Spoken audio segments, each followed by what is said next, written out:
It is Ryan Seacrest here. There was a recent social media trend which consisted of flying on a plane with no music, no movies, no entertainment. But a better trend would be going to ChumbaCasino.com. It's like having a mini social casino in your pocket. Chumba Casino has over 100 online casino-style games, all absolutely free. It's the most fun you can have online and on a plane. So grab your free welcome bonus now at ChumbaCasino.com. Sponsored by Chumba Casino. No purchase necessary. VGW Group. Void where prohibited by law. 21 plus. Terms and conditions apply.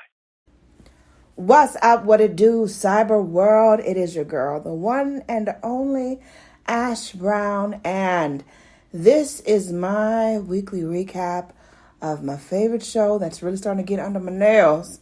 It's really starting to get under my skin. House of the Dragon, Season 2, Episode 3. I am going to name this, this is what I'm personally putting the name on this episode, as War Has Arrived. Okay, no more of, oh, war is looming, war is coming. No, war is here. Okay? The episode starts off with the Blackwoods and the Bracken fighting, and then it turned into a whole like massacre where there's like just dozens and dozens of them just dead. So that's how we're starting off the episode. And of course, the twins from the previous episode, they are buried together. And Jace has somewhere for his mother on the one brother, the quote-unquote traitor, being buried with his brother. And Rhaenyra just basically tells him, look, you know, he honored me and he held sight to his oath. So we're going to honor him and we're going to bury him with his brother. No questions asked. This is what's happening. So I am starting to see Rhaenyra in the vision of Viserys as a very cautious, very compassionate, and non-violent leader. While those are good qualities, y'all. I'm not taking away from that. They're good qualities to have. I just want Rhaenyra to go through King's Landing and just start chopping off heads. Get a machete, just start. Don't even say nothing. Just start going through the crowds and just clean off the body. One swift movement. That's it. And she's showing a lot of strength, but also a lot of restraint. And I'm like, rip the Band-Aid off, Rhaenyra. I don't even know how many other signs that they need. I really, really don't know. So you're starting to see a lot of Viserys' qualities come out of Rhaenyra in the course of all this stuff, even the last episode. And I'm noticing those reactive qualities happening in Jace, which is very funny because he's acting very Daemon-like. You know, he's ready to retaliate. He's ready to get at the enemy.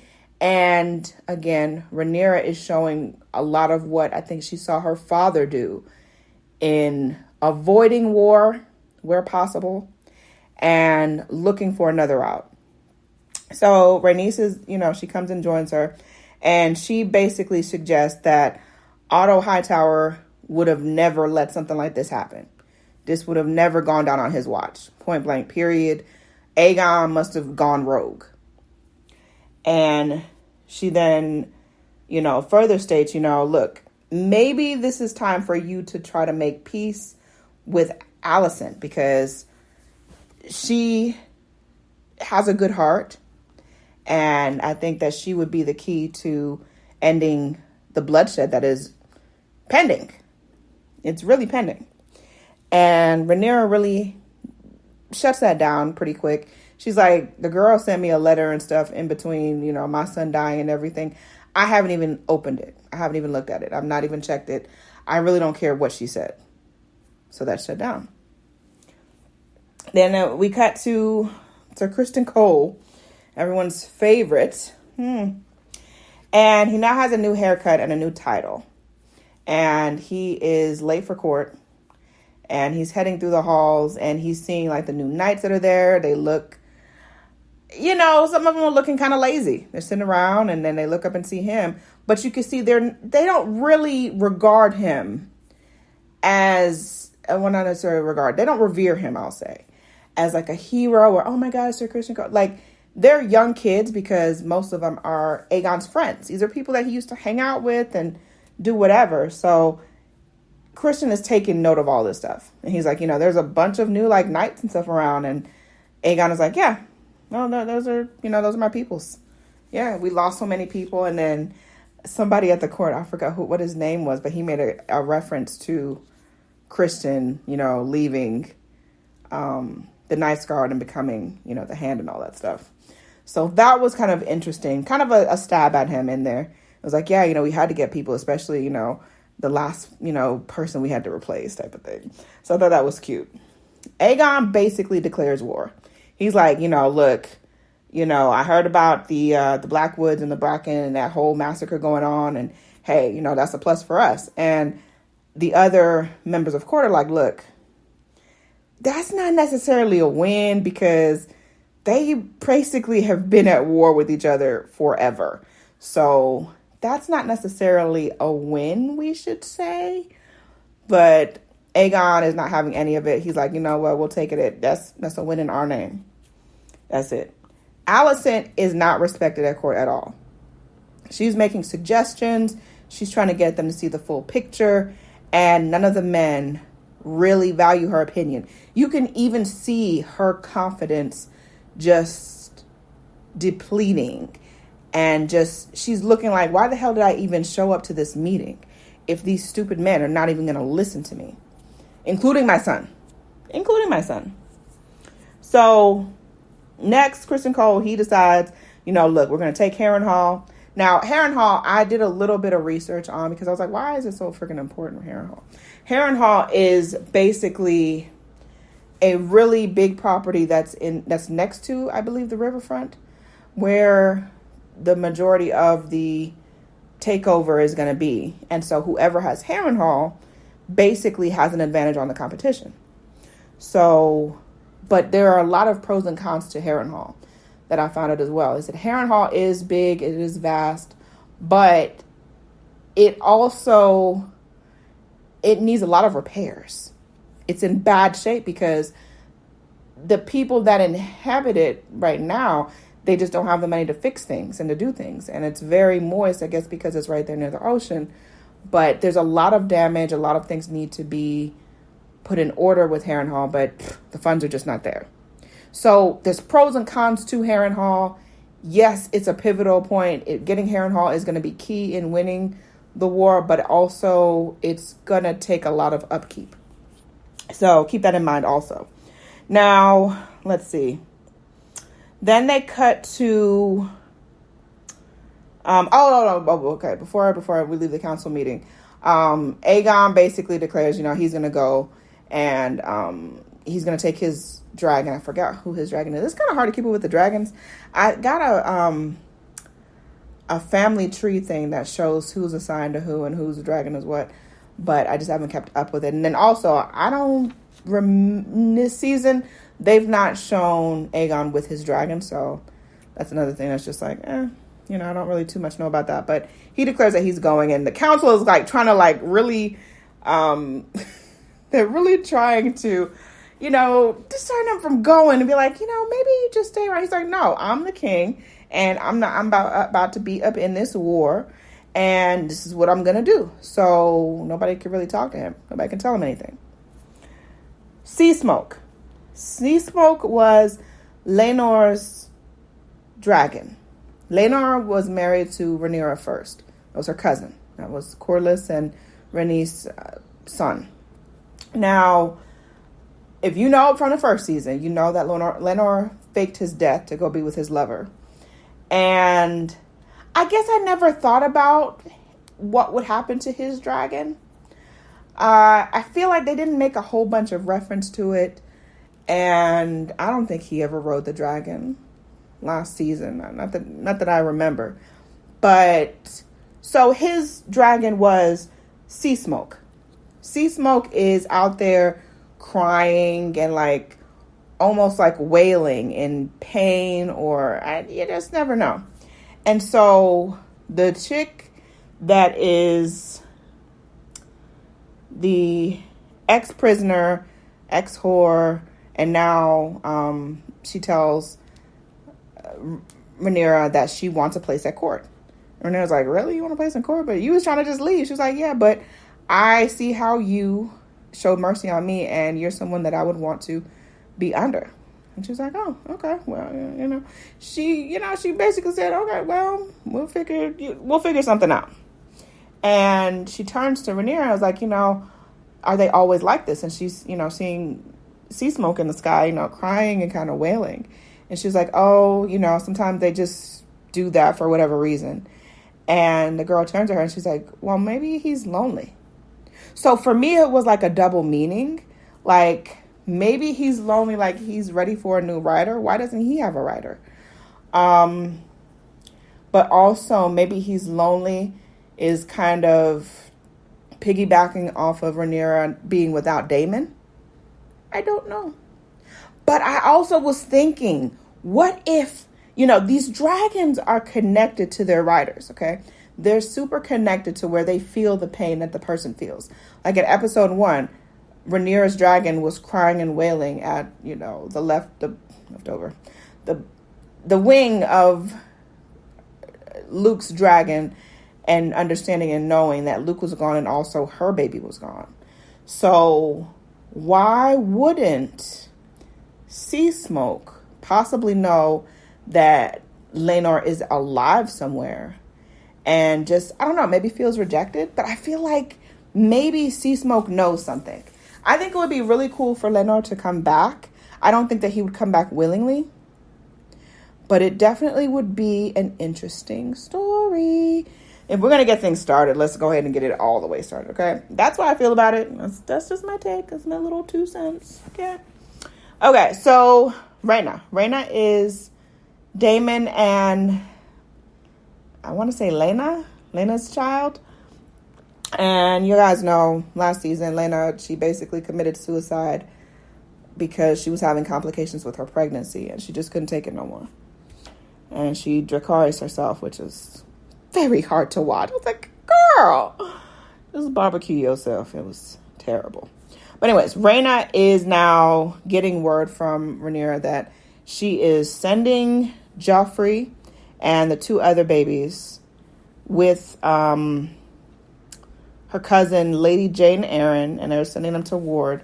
And she's giving Lady Jane Eyre Lady Jane Eyre is giving Rhaenyra an army. In exchange, she's going to get a dragon. And you kind of see Rhaenyra kind of perk up because she's like, oh shit, she's getting a dragon. Maybe I'll get a dragon. Well, Rhaenyra is now asked to accompany them and to basically be the mother that Rhaenyra can't be in their life right now.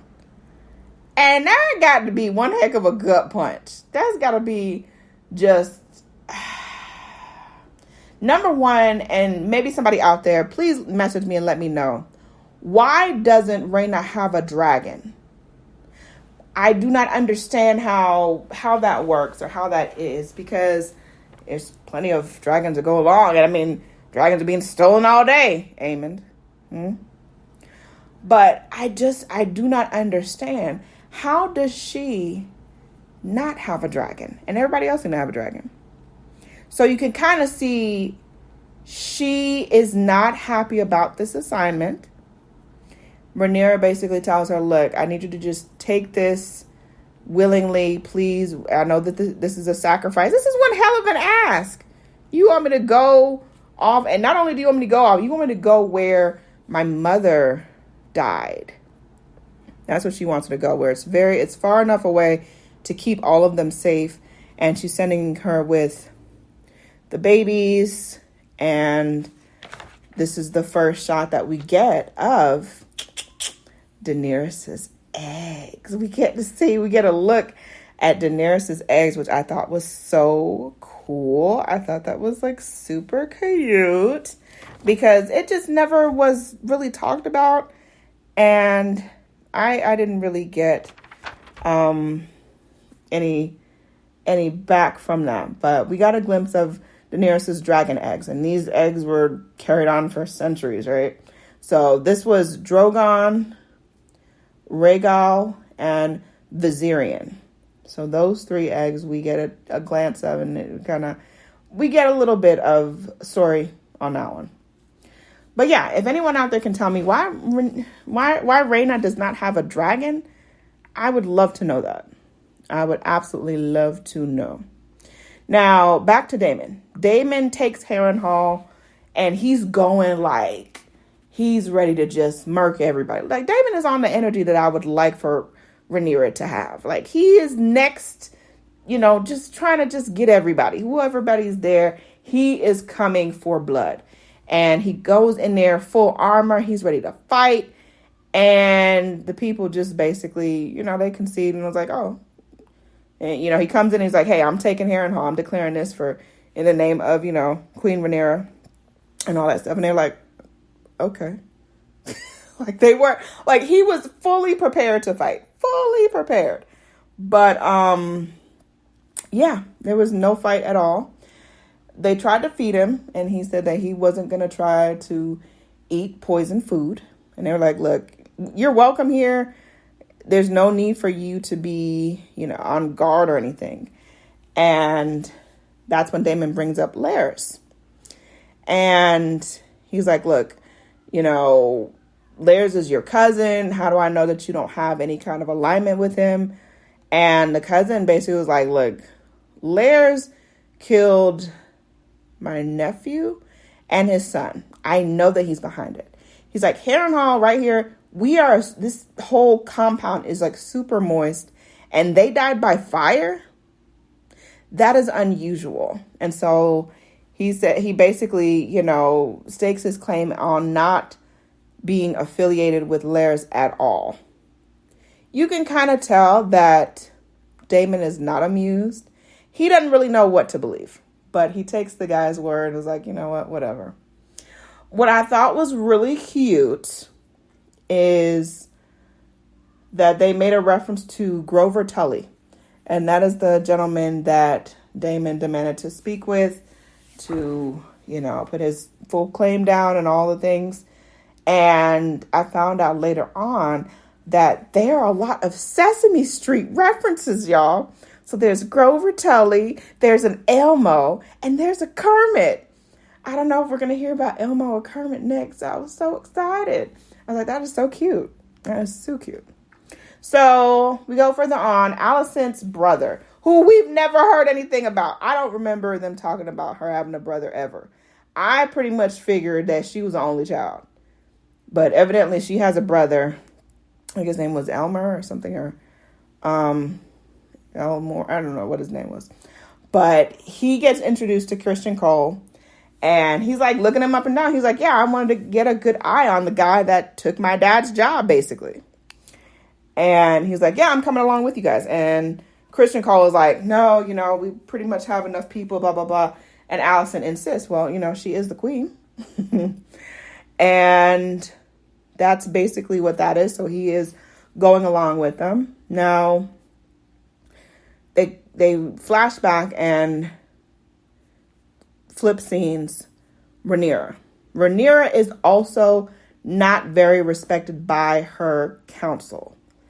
Every time that she makes any kind of idea known or puts her 2 cents into it, it's shut down, it's disrespected, it's just like pulled under, and it's just very annoying. You could see her frustration to where she just like walks off. And Rhaenys reminds them, look, this is your queen. You will respect her. She wears my family's crest. It will be respected. Understand your place.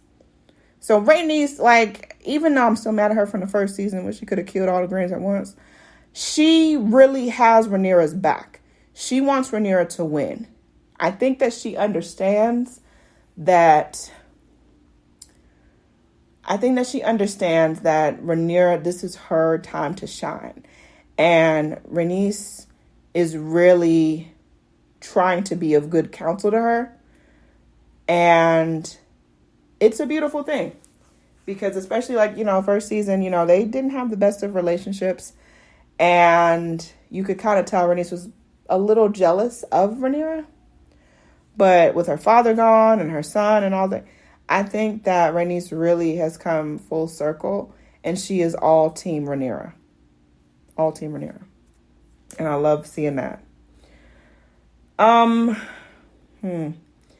So yeah, they do the big send off. Rhaenyra is not happy, but she's doing what, she was asked to do. And she's trying to be positive about it. She hugs and kisses Bela. And in that moment, you realize that Rhaenyra will never see her children again. Those children there that she's sending off to safety and stuff, she will never see them again. And that's kind of just like a wow moment. You're like, wow, that's wild. Helaena is the only Green I feel that has a heart, that really cares. And she's talking about, I shouldn't feel bad for losing my son because people lose kids every day, especially, the common people. They lose their kids all the time. And I feel like I shouldn't even really grieve Jaehaerys like that because they're dealing with it on a way bigger scale. And Alicent then comforts her, sort of, and was like, you have as much right to grieve as they do. And, and she's like, well, what about you? And she's like, Jaehaerys was my grandson. I love him, but my concern is more about you. And then Helaena kind of gets up and walks, and she turns and she's like, I forgive you. And I'm like, oh, snap. Oh, she's like, I forgive you. And Alicent says, what? And she repeats herself. And nothing else is spoken, but it's understood that Helaena understands and knows you were sitting up here screwing Sir Christian Cole when he could have been saving me and my babies. That's really what it comes down to. So no further words really needed to be spoken. And that's what that is. Next, they cut to Aegon. Aegon is getting ready for war. He's got the full armor on. This is what the other Aegon was wearing. Oh, he about to do this, to that. And so him and his guardsmen and everybody, they're getting ready. And here comes Laris. Or Laris. I don't know if it's Laris or Laris. But y'all know, the man with the limp man. So here he comes and he's like, oh, my king, I need to, have a word with you. I see you're getting ready. Let me just share with you what's been in the gossip mill in town, what people are talking about. He's like, gossip mill, what's going on? Now, as a real king, you shouldn't be worried or concerned, but that's just showing the immaturity of Aegon. He's still a kid in a very prominent position. And Lares basically shares with him, he's like, people are saying all kinds of things. They're saying that the council tricked you into going to war so that you could leave your mother and your brother in charge of the kingdom. And almost a light bulb goes off with Aegon. You can see it on his face. And he's like, thank you so much for sharing this with me. He doesn't realize Lares got ears everywhere. Lares know what's going on with everything. I believe Lares know that Alicent been sleeping with Christian, which is why she ain't let him see her feet recently. And he is just playing the long game. Lares may have a limp, but he's playing the long game, y'all. Long and smart. And so Aegon is like, I'm indebted to you and blah, blah, blah. And they cut scene. They let scene. So the bastard brother of Viserys and Daemon, he reveals himself in town. He's at like a local pub and he's bragging about being the bastard son and all these different things. And everybody's like, I don't know. You gotta, but he's super proud about it, but also like secretive because, he could get killed for this sort of thing.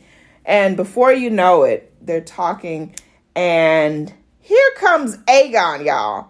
Aegon is not going to war, so he decided to go for drinks in town like a commoner with his guardsmen to get the squire laid, okay? And so everybody, including the quote-unquote bastard son, halts to attention and, they announce the king and all that. And it still doesn't click for Aegon. He just doesn't get it. It's just, I don't know. It's just the weirdest thing. So Aegon goes through the brothel. I don't know why. And someone made the correlation. It was like, Aegon is just like going through the brothel, just opening up and looking at people and seeing what's happening. I don't know if I think he was looking for one woman in particular, but he goes through all this. It's the equivalent of like Joe Biden, like going through a brothel and just opening up, like, oh, what y'all got going on in here? What's going on? What's doing? That's weird, y'all. But again, he's immature. He's showing his immaturity. He's forgotten that he has a title that matters. And he can't just go through town. I was just screaming at the TV, y'all. I really was. Because I was just like, he is the freaking king. And he going through and going to go get seen at a brothel. Okay. So as he's going through and looking at everybody and seeing who's with what or looking for whoever, he finds Aemon. This scene will remind many of you from season 1 of what a bully Aegon has been to Aemon. I would say that Aegon has been more of a bully to Aemon than Luke and Jace ever were. Aegon has always been egging stuff on. And so he makes a whole spectacle of Aemon. Aemon is like curled up naked on that older lady, as usual. And you're just like, you feel bad for him, but at the same token, you're like, it is what it is. So Aemon is just very nasty, just very unnecessary. And so Aemon he gets up and you see him full frontal nudity. And I'm just like, we didn't need that. Like, y'all could have kept that one. We really didn't need it. And he walks out naked, So that's the end of him for the episode. Rhaenyra is conflicted. She decides to open up the letter from Alicent. We don't see what it says exactly, but something touches her or whatever. So now she decides to take Rhaenys' advice and meet with Alicent. So Sir Gwyn, that's what it is. Sir Gwyn is Alicent's brother.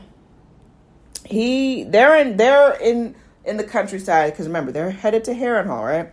So they're in the countryside on their horses, and they're like, man, we finna go to town, go get some drinks, go get some hoes. We're about to go just enjoy ourselves. And Christian Cole spots a dragon.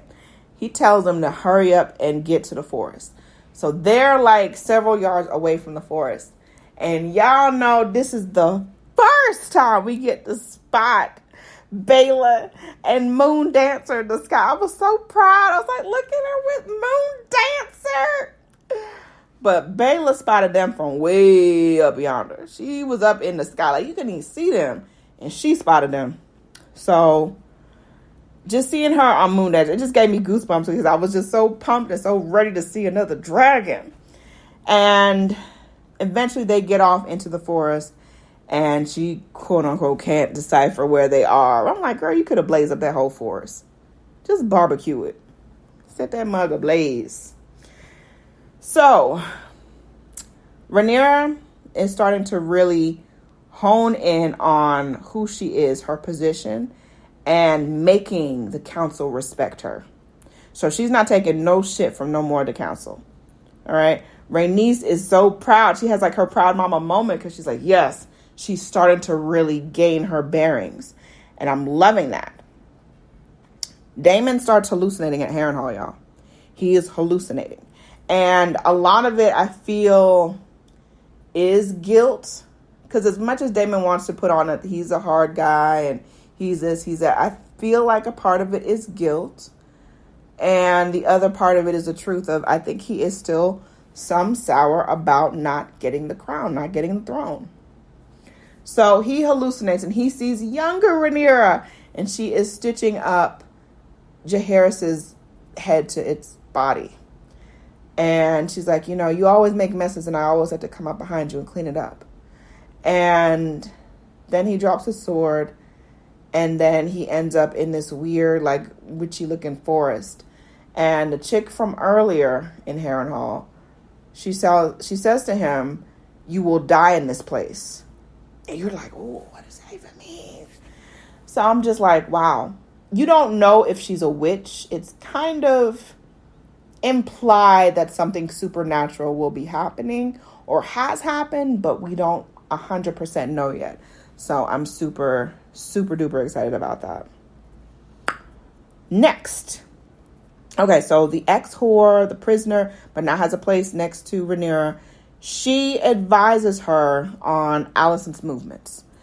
Because Rhaenyra's like, look, I need to find Alicent. I need to have a conversation with her. You know, we could possibly end this quote-unquote looming war. Which I'm like, war is here. People are dying already. Okay? War is already here. So she goes to King's Landing, basically dressed up as like a nun with one of her security detail or whatever. She meets Alicent in this church-like memorandum type of candle lighting room. Looks very Catholic type of thing. And at first, Alicent is annoyed because this nun lady or whatever is coming up next to her. There's a whole big old table that she could sit at, and she was pushing to sit next to Alicent. So you can kind of tell, like, it's like when you go to the public restroom, there's a whole bunch of stalls in the restroom. And then that person comes and sits right next to your stall. Like, it's just weird. Like, there's like 4 or 5 other stalls. Like, did you have to sit next to me? That type of feel. So you get that type of annoyance from Alicent. And then when she realizes, she almost screams. And Rhaenyra kind of simmers it down. So Rhaenyra lays everything out. And she basically asks him, look, can we just do a truce? Can we just, like, call everything off? And Alicent is like, no, we can't just call everything off. That's not, that's not what it is, And Rhaenyra is like, look, my father, he promised me the crown. Even you said that I would make a great queen. And she's like, yes, but that's before your father changed his mind. She's like, your father changed his mind, Rhaenyra. He changed his mind. And she was like, did he even mention me in the end? Did he say my name? And she's like, no. He mentioned Aegon.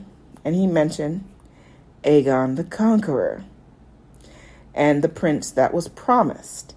And I remember this of being the story that the kings would share with their heirs. So Alicent would never know the story, but Rhaenyra would, because he told her the story. And in that moment, Rhaenyra understands he was talking about the story because he thought he was talking to me, Rhaenyra, not you, Alicent. And they come into the realization in that moment he was talking about the story and he was not talking about his son, Aegon. And so they both realize it, and it's just like this aha moment. And Rhaenyra's like, well, look, now it was just a misunderstanding. It was a mistake, and Alicent said, there's no mistake. There's no mistake. She's in denial. She's in complete denial because, again, now we understand fully that she is not respected. Her opinion does not matter. And even if she had the answer to the universe, they would never listen to her. And she understands that.